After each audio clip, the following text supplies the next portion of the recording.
lose interest if the speaker doesn't show interest in others. तो आमे stage body language कौन शिखले प्रथम public speaking रा आगे होची स्टेज मूवमेंट आरंभ करे कोठू मझिरु एमती पोस्चर रहिला हाथ खोलिला bigger the audience bigger the hand less the audience this is my आ भीतर लिमिटेशन मॉडल आई खोलला पुणी ऐसा बंद हो wife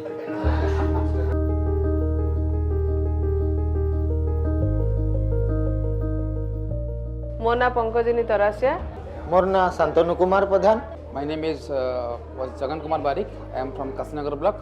Sir, overall training sir the one of the best thila sir. आज पर्यंत still mo joining करची 2018 to ए पर्यंत जे ट्रेनिंग नेची this one the best training.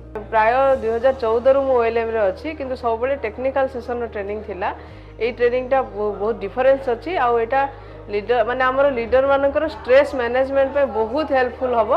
Emotional intelligence pilot brain stress management बहुत ही किसी जिनिस पढ़ाला जेंदा कि हमको हमर लाइफ रे काम देवा लाइफ रे आके बढ़ी पारमु और मु बहुत ट्रेनिंग अटेंड करी छे और देई छे भी किंतु one of the best training so far. आउ हमर जसवंत सर जो थिले ट्रेनर से बहुत बढ़िया माने टायरलेसली बहुत बढ़िया रे हमको लागिला नहीं कि जे हमें ट्रेनिंग नौचू. एंड जसवंत सर जो जो डे रे अपन ट्रेनिंग देथिले डे 1 डे 2 डे 3 जो सेशन थे भी गोटे 2 मिनिट्स भी बोरिंग लागिन नथिला.